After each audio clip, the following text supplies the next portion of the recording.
আচ্ছা, আপোনাৰ ইতিমধ্যে আমি শুনিছোঁ বাৰু, তথাপিও আপোনাৰ সংগীত জীৱন আৰম্ভণি বুলি ক'লে আপুনি কেতিয়াৰ পৰা আৰম্ভ কৰা বুলি ক'ব? সংগীতৰ যাত্ৰা আৰম্ভ মোৰ 2001 চনত। 2001। আচলতে মই তেতিয়া গান গোৱা নাছিলোঁ, এনেই আৰু বিহু চিহুত গাওঁ। তেতিয়া মানে কিবা কাঞ্চনজংঘা বুলি এখন থিয়েটাৰ তেতিয়া নতুনকৈ ওলাইছিলে মৰাণত। হয় হয়। তেওঁ মালিক, সেই থিয়েটাৰখনৰ মালিকক মানে সদ্যহতে হঠাৎ লগ পালোঁ এদিন। মোক এই গণেশ কলিতা বুলি মোতকৈ সৰু ল'ৰা, তেওঁ মোক লগাই দিলে যে তই থিয়েটাৰত যাবি নেকি? মই বোলো যাম। মানে অকণমান এক্টিং কৰিছিলোঁ, মানে অভিনয় কৰিছিলোঁ স্কুলত তেতিয়া শিকাইছিলোঁ, কলেজবিলাকত মই গৈ শিকাইছিলোঁ। গতিকে সি ভাবিলে কিজানি ইটো এক্টিং কৰি থকা মানুহ যাব চাগে। তাৰপিছত মই বোলো ঠিক আছে যাম, মোৰ মানে অভিনয়ৰ প্ৰতি বেলেগ এটা মানে তেতিয়া হেৰি আছিলে। আৰু সি তেনেকৈ লগাই দিলে মোক। তাৰপিছত মালিকে মোক ক'লে তুমি যাবা? মই যাম। এইটো বোলে দৰমহা কিমান লাগিব? দৰমহা আপুনিহে জানে কিমান দিয়ে। হয়। সি বোলে মই বোলে 500 টকা দিম মাহে, হ'ব নাই? মই বোলো হ'ব, মই শিকিবহে লাগে, হ'ব। তেনেকৈ মানে থিয়েটাৰলৈ গুচি গ'লোঁ। গীত কেতিয়াৰ পৰা আৰম্ভ কৰিছে? সেইটোৱে কথাত কৈ আছোঁ। মই যেতিয়া থিয়েটাৰ পালোঁগৈ, তাত মানে যিদিনাখন প্ৰথম মানে আৰম্ভ হৈছে থিয়েটাৰখনৰ মানে শুভাৰম্ভ হৈছে, তাৰ যিজন গায়ক নলবাৰী ফালৰ আছিলে, তেওঁ কিবা কাৰণত মানে সেইদিনাখন নাপালেহি, এবচেণ্ট হ'ল।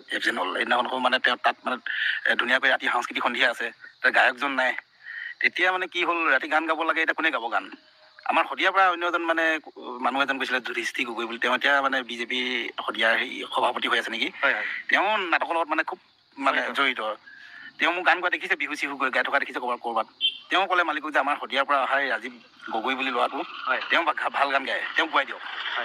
তো মালিকে আহি মোক ক'লে তুমি গান কেইটামান গাই দিব পাৰিবা নেকি? বিহু গাই দিলেও হ'ব। মই বোলো হ'ব, গাই দিম। ৰাতি মানে ফাংচন হ'ল, গালোঁ, বিহু গালোঁ, খুব গালোঁ। 2 ঘণ্টামান বিহু গাই দিলোঁ, মানে ৰাইজে বহুত ভাল পালে। তেতিয়া মালিকে ক'লে নহয়, তই বোলে এক্টিং কৰিব নালাগে, গানকে গা। মই তেনেকৈ মানে গানৰ লাইনত সোমাই গ'লোঁ। আৰু সেই দিন ধৰি আজিৰ তাৰিখলৈকে গীত গাই আছোঁ ভগৱানৰ। আপুনি মানে গীতৰ কোনো প্ৰশিক্ষণ লোৱা নাই? প্ৰশিক্ষণ নাই।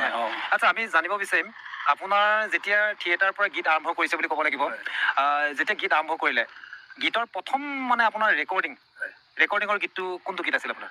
প্ৰথম ৰেকৰ্ডিং 2002-2003 মানে প্ৰথম, তেতিয়া 2002-2003 মানে প্ৰথম, তেতিয়া অডিঅ' কেছেট আছিলে দেই।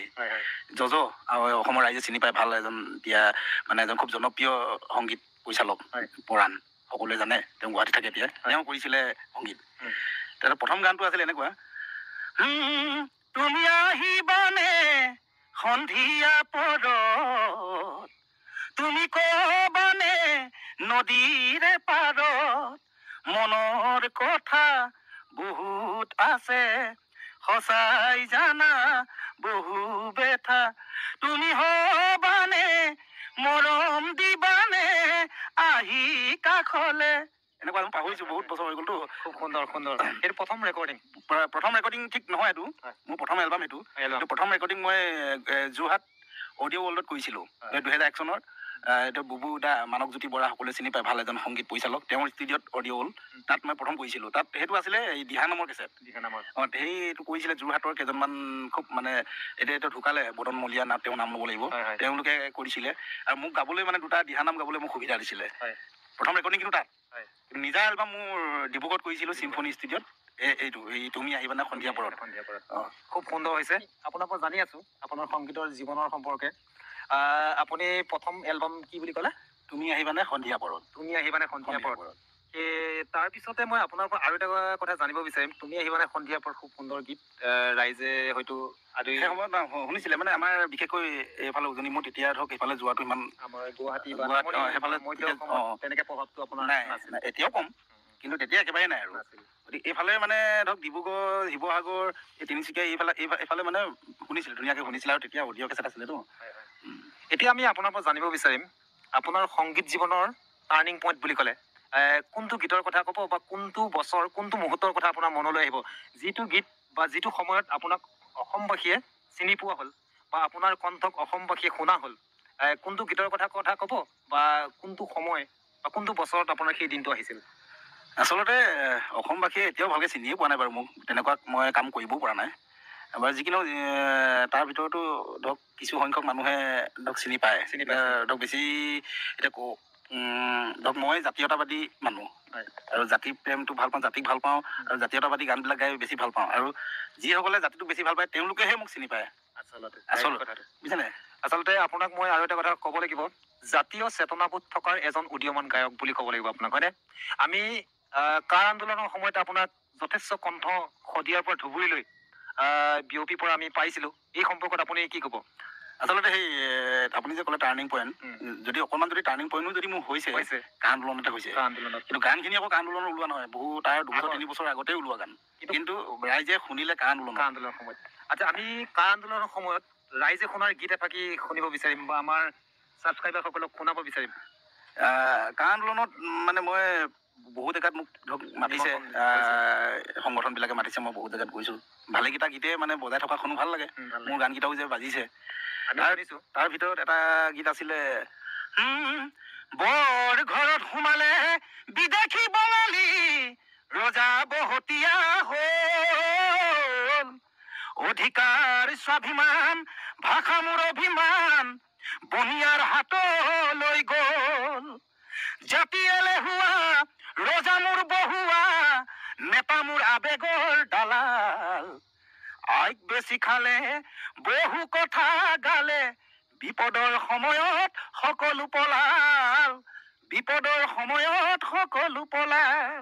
তাৰ ভিতৰত এইটো এটা অন্যতম গীত আছিলে। আৰু এইখিনিতে মই ক'ব লাগিব, এই গীতটো আচলতে মোৰ এজন বন্ধু আছে, সঞ্জীৱ বৰা, তেওঁ আৰু মই দুইজনে কৰা গান, এইটো মই গাইছোঁ বাৰু। গতিকে তেওঁলৈ এই মুহূৰ্তত আপোনাৰ এই জানিব মন যায় চেনেলটোৰ জৰিয়তে তেওঁলৈ মই নামটো লোৱাৰ লগতে তেওঁলৈ মই শ্ৰদ্ধা জনালোঁ, সেৱা জনালোঁ। মই কিন্তু এটা কথা, তেওঁক লগ পোৱা নাই আজিলৈকে, আজিলৈকে লগ পোৱা নাই, কিন্তু মোৰ সৌভাগ্য হোৱা নাই লগ পোৱাৰ। কিন্তু গান তেওঁ মোক, মই যদি কওঁ বোলে এনেকুৱা এই এটা গান এটা কৰিব লৈছোঁ, এইটো মানে এনেকুৱা ধৰণৰ হ'ব লাগে, তেওঁ ঘপককৈ শব্দ কেইটামান মোক লিখি পঠায়, আপুনি চাওকচোন এইকেইটা ভৰাই দিলে কেনেকুৱা হ'ব। মই সেইকেইটা চাওঁ, ঠিক আছে, মই এইকেইটাকে জুতিয়াই মেলি মই নিজে অকণমান ভৰাই গান এটা কৰোঁ, সুন্দৰ ৰূপ এটা দিওঁ। তেওঁৰ গান প্ৰায় মই 4-5টামান কৰিছোঁ তেওঁ। আৰু আপোনাৰ আৰু এটা কথা মই জানিব বিচাৰিম, আপোনাৰ এটা বৈপ্লৱিক গীত সমালোচনাৰ সন্মুখীন হৈছিল, খুব সম্ভৱ আপুনি সেই গীতটোৰ সৈতে কেনেদৰে জড়িত আছিল? কোনটো গীতৰ কথা ক'লে এতিয়া? এইটো দিনত হ'লে মুৰ্দাবাদ ৰাতি হ'লে জিন্দাবাদ, সেইটো কথা। সেই গীতটোক লৈ তাৰমানে এসময়ত মই শুনিছোঁ চৰ্চা হৈছিল। হয়, সেই সম্পৰ্কে আপুনি কি ক'ব এই মুহূৰ্তত? হয়, সেইটো সময়ত মানে নিউজ চেনেলবিলাকো আহিছিলে এই কথাটো সুধিবলৈ। আচলতে আমি কাকো মানে টাৰ্গেট কৰি গানটো বনোৱা নাই আচলতে। গানটো লোহিত গগৈ, আমাৰ পথাৰ শিল্পী লোহিত গগৈ, তেওঁহে লিখিছিলে গানটো, ময়ো লিখা নহয়। তাৰপিছত তেওঁ ক'লে যে গান এটা লিখিছোঁ ৰাজীৱ, তুমি চোৱাচোন কেনেকুৱা হ'ব, যদি ভাল লাগে দুটাই গাওঁ। গানটো দিলে মোক চোৱা, মই চালোঁ গানটো ভালে লাগিছে, এইটোতো হৈয়ে আছে এতিয়া। সেই গীতটো অলপ, দিনত হ'লে মুৰ্দাবাদ ৰাতি হ'লে জিন্দাবাদ, দিনত হ'লে মুৰ্দাবাদ ৰাতি হ'লে জিন্দাবাদ, এয়া জাতীয়তাবাদ নে সুবিধাবাদ, আভুৱা ভাৰী সোণালী নুকাত, প্ৰকৃত স্বৰূপ এয়াই নে তোৰ, প্ৰকৃত স্বৰূপ এয়াই নে তোৰ, দেখি হলো হতবাক, জাতীয়তাবাদ নে সুবিধাবাদ। খুব সুন্দৰ হৈছে। ইতিমধ্যে আপোনালোকে শুনি আছে আমাৰ জনপ্ৰিয় গায়ক ৰাজীৱ শদিয়া ডাঙৰীয়াৰ জীৱনৰ কিছু কথাৰ মাজে মাজে আপোনালোকক গীতৰ সোৱাদ দি গৈ আছোঁ। এতিয়া আহিছোঁ আমি তেখেতৰ পৰা জানিবৰ কাৰণে চেষ্টা কৰিম, আপুনি বিহুগীত খুব সুন্দৰকৈ গায়। আমি ইতিমধ্যে 2023ৰ এটা বিহু যথেষ্ট জনপ্ৰিয়তা অৰ্জন কৰিবলৈ সক্ষম হৈছে, সেইটো বিহু আমি আপোনাৰ পৰা শুনিম। শুনাৰ আগতে মই আৰু এটা কথা জানিব বিচাৰিম, বিহুগীত ইয়াৰ আগত কোনটো গীতে আপোনাৰ সমাদৰ লাভ কৰিবলৈ সক্ষম হৈছিল, সেই গীতটো অলপ। আচলতে মই আচলতে বিহু গোৱা মানুহে আছিলোঁ, কিন্তু সময়ৰ মানে গতিত অকণমান হেৰিটো বেলেগ হৈ গ'ল। কিন্তু এতিয়াও বিহু গাওঁ, মই বিহু গাই ভাল পাওঁ আৰু তেজত আছে বিহু। গতিকে মই বহু পুৰণি বিহু, মই কৃষ্ণমণি চুতীয়াদেৱেও গাইছে মোৰ বিহু, জুবিন গাৰ্গ ডাঙৰীয়াও গাইছে মোৰ বিহু। সেইটো কথাটো ক'ম বাৰু, মোৰ গানক লৈ বিতৰ্কও বহুত হৈছে, কিন্তু মই মূল মানুহটো মইহে নোলাওঁ, কিন্তু বিতৰ্ক হৈছে, মই সেই বিষয়ে আপোনাক মই জনাম। এতিয়া বিহু বুলি ক'লে মোৰ এটা ৰাইজে আঁকোৱালি লোৱা, বিশেষকৈ আমাৰ উজনি ফালে এটা বিহু আছিলে এনেকুৱা, নৈয়ে সলালেও সুতি সাগৰলে বব, মোক এৰিলেও তুমি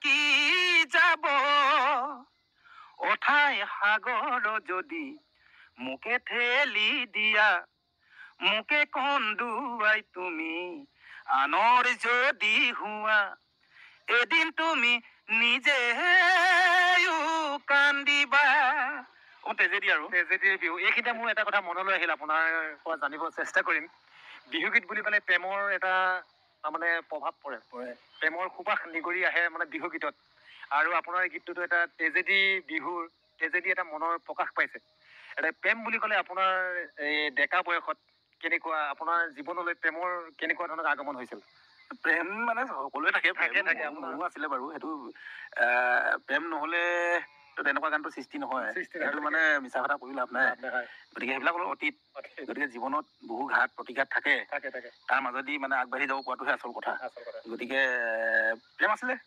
প্ৰেমটো আছিলে বাৰু তাৰপাছত এতিয়াতো সংসাৰ কৰিলোঁ মোৰ ল'ৰা এটা আছে তাই 5 বছৰ 4-6 মাহ হ'ল এটা মাজতে সুধি দিওঁ আপোনাৰ পৰিয়াল মোৰ মা দেউতা আছে আৰু মোৰ ককাই ভাই আমি 3জন মই মাজু আমি 3জনো বিয়া পাতিলোঁ ভণ্টি এজনী বিয়া হ'ল মোৰ মই বিয়া পাতিছোঁ মৰাণ ৰাজগড় মোৰ ল'ৰা এটা আছে আমি তিনিচুকীয়া থাকোঁ আচলতে মোৰ ঘৰ কিন্তু এই নদীখন দেখাই দিওঁ অকণমান এই নদীখন পাৰ হৈ এই জংঘলখন দেখিছে জংঘলখন পাৰ হৈ আমাৰ গাঁও আমাৰ গাঁওখনৰ নাম টুপচিঙা গাঁও এই জংঘলখন দেখিছে জংঘলখন পাৰ হৈ আমাৰ গাঁও আমাৰ গাঁওখনৰ নাম টুপচিঙা গাঁও আপোনালোকে এই ৰাজীৱ খতীয়া ডাঙৰীয়াৰ গীত শুনিছে কিন্তু তেখেতৰ গাঁওখনৰ নাম হয়তো শুনা নাই আজি মোৰ ভিডিঅ'টোৰ জৰিয়তে শুনাবৰ কাৰণে চেষ্টা কৰিছোঁ কি ক'লে টুপচিঙা গাঁও গতিকে আমি আকৌ পুনৰ গীতৰ মাজলৈ গৈছোঁ এই গীতটো আমি শুনিছোঁ যে সেই গীতটো আপোনাৰ গীত আপুনি প্ৰথম কৰিছিলে বুলি শুনিছোঁ তাৰ পাছত কেনেদৰে আমাৰ জনপ্ৰিয় বিপিন দাৰ ওচৰলৈ গ'ল বা বিপিন দাৰ কণ্ঠৰেদি ৰাইজে সমাদৰ দিবলৈ সক্ষম হ'ল এই সম্পৰ্কে আপোনাৰ ৰহেদৈ গানটো আচলতে লিখিছিলে আমাৰ লোহিত গগৈ তেওঁ লিখি মোক ক'লে যে গান এটা এনেকুৱাকৈ লিখিছোঁ তুমি চোৱাচোন যদি ভাল পোৱা গাই দিবা গানটো চালোঁ তো ভাল লাগিছে ৰহেদৈ চাৰেগামা পা পা পা শিকিছোঁ ভালেকৈ এইবাৰ মই গায়ক হ'ম এই গানটো তেওঁ মোক দিলে গানটো ভাল লাগিলে এইটো ভাল লাগিছে দেখোন মই তেতিয়া মানে মৰাণত গৈ গানটো মানে উজ্জ্বল আৰঙক মিউজিক কৰিব দিলোঁ আৰু গাইডটো আমাৰ নীল আকাশে দি দিছিলে তেতিয়া নীল আকাশৰ এই মুহূৰ্তত মই ধন্যবাদ জনাইছোঁ মোৰ বন্ধু তেওঁ এই গাইডটো দি দিছিলে বিপিন চাৰদাঙে গীতটো শুনাৰ পাছত সেই তেতিয়াই মানে ক'লে বোৱা ৰাজীৱ গানটো ভাল হৈছে তুমি কৰা ভিডিঅ' কৰিবা দেই মই সহায় কৰিম তোমাক মই বোলো ঠিক আছে তেতিয়া মানে গানটো কৰিলোঁ ভিডিঅ' লগালগ কৰিলোঁ বোলো ভিডিঅ'টো কৰিব লৈছোঁ মোক পইচা কেইটকামান লাগিব তেওঁ মোক 10,000 টকা দিছে দেই তেতিয়া বিপিন চাৰদাঙে তেওঁ ক'লে তোমাৰ 10,000 টকা এটা দিছোঁ আকৌ লাগিলে ক'বা 10,000 টকা দিলে গীতটো কৰিলোঁ ভিডিঅ' কৰিলোঁ আমাৰ পাৰফৰ্মেঞ্চে মানে ধুনীয়াকৈ মানে ডাইৰেকশ্যন কৰিলে ভিডিঅ'টো হ'ল ওলালে কিন্তু আমি বিচৰা ধৰণে গানটো মানে ৰাইজে ইমান এটা আদৰি নল'লে হয়তো আমাৰ প্ৰচাৰ অভাৱ হ'ল প্ৰচাৰ অভাৱত মই সেইটোৱে ক'ব বিচাৰোঁ আমাৰ প্ৰচাৰটো অকণমান কমটো তো প্ৰচাৰ অভাৱত গীতটো মানে যিমানটো মই মানে ৰাইজে আঁকোৱালি ল'ব বা শুনিব বুলি ভাবিছিলোঁ নহ'লগৈ তো ঠিক তাৰ এবছৰ পাছত বিপিন দাই মোক ক'লে বোলে ৰাজীৱ গানটো আমি যেনেকৈ ভাবিছিলোঁ নহ'লগৈ দেখোন এটা কাম কৰোঁ আকৌ কৰোঁ দিয়া দুইটাই কাম মই বোলো কওক কি কথা আছে দুটাই কাম ভাল হ'ব তাৰপিছত সেই তেওঁ তেনেকৈ কৰিলে গানটো কৰাৰ পিছত মোক মাতিলে গুৱাহাটীত গাবলৈ বোলে ৰাজীৱ আহা আজি গানটো গাওঁ মই আছোঁ এই মানে গাঁৱত মোৰ গাঁও এইখন ইয়াত আছোঁহি তেওঁ মানে ওলালেই গুৱাহাটী যাবলৈ মই বোলো হয় মই আজিতো নোৱাৰিম এটা কাম কৰোঁ আপুনি অকলে গাই দিয়ক ভাল লাগিব তেতিয়া অকলে গালে গানটো খুব জনপ্ৰিয় হ'ল এইটো মানে বিতৰ্কৰ একো নাই কিন্তু গানটো মই গাইছিলোঁ বাৰু আগতে সেইটো আপুনি প্ৰথম গাইছিলে হয় আপোনাৰ মুখত এটা শব্দ শুনাৰ লগে লগে মোৰ আন এটা কথা মনলৈ আহিল আপুনি ককাই শব্দটো কোৱাৰ লগে লগে আমাৰ মহেন্দ্ৰ দালৈ মোৰ মনত পৰিল আপুনি মহেন্দ্ৰ দাৰ গীত যথেষ্টকেইটা গাইছে মই শুনিছোঁ এই সম্পৰ্কে আপুনি কি ক'ব আৰু মহেন্দ্ৰ দাৰ যিসমূহ গীত কালজয়ী গীত এই গীতসমূহ আপুনি সুন্দৰকৈ গাইছে তাৰে এফাকি যদি আমাক শুনাই কেনেকুৱা হয় বা কেনেদৰে আপুনি মহেন্দ্ৰ দাৰ লগত কেনেধৰণে আগবাঢ়িছে বা এই গীতসমূহৰ ক্ষেত্ৰত আচলতে আমি সৰুৰ পৰা জনা হোৱাৰ পৰা যেতিয়াৰ পৰা ধৰক গীত শুনিছোঁ মহেন্দ্ৰ দাৰ গীতে প্ৰথম শুনিছোঁ ক'ব লাগিব দুই দাৰ গীত শুনিছোঁ জুবিন দাৰ কথাটো বেলেগেই জুবিন দাৰ গানটো সকলোৱে শুনে ময়ো শুনো গাবলৈও চেষ্টা কৰোঁ কিন্তু আমি জুবিন দাৰ গান গালে মানে তোৰ মুখত ভাল নালাগে দেই নাগাবি এনেকৈ কিন্তু গাবলৈতো আমাৰো মন যায় কিন্তু শ্ৰোতাই আকৌ মানে জুবিন দাৰ গানটো মুখত ভাল নালাগে নাগাবি কিন্তু বিহু আকৌ জুবিন দাৰ গানেই গাবলৈ জুবিন দাই গোৱা বিহুৱে গাব লাগিব কিন্তু যিবিলাক মডাৰ্ণ গান ধৰক এই মহেন্দ্ৰ হাজৰিকাই গোৱা এই যিবিলাক কালজয়ী গীত মই গাই ভাল পাওঁ আচলতে গাঁও মহেন্দ্ৰ দায়ো ভাল পায় মোক কেতিয়াবা কয় ভাল গাইছ যিমান পাৰোঁ চেষ্টা কৰোঁ গাবলৈ। এফাকি বুলি ক'লে এতিয়া এটা গান এতিয়া মই যিহেতু মোৰ গাঁৱত আছোঁ, মোৰ গাঁও এখন, মোৰ গাঁৱত যিহেতু আছোঁ সেইকাৰণে এটা গীত মনত পৰিছে। এতিয়া আপোনালোককে ক'ব খুজিছোঁ আৰু এতিয়া যিহেতু আৰু আপোনাৰ যিবিলাক আছে দৰ্শক তেওঁলোকক ক'ব খোজোঁ। অ' বান্ধ এই অ' বান্ধ গাঁৱলৈ মোক মাতিবানে, গাঁৱলৈ মোক মাতিবানে, গাঁৱতেই সৰু এটি পজা ঘৰ সাজি আজীৱন কটাবলে দিবানে, আজীৱন কটাবলে দিবানে, অ' বান্ধ গাঁৱলৈ মোক মাতিবানে। এই গানটো মোৰ খুব ভাল লাগে। খুব সুন্দৰ।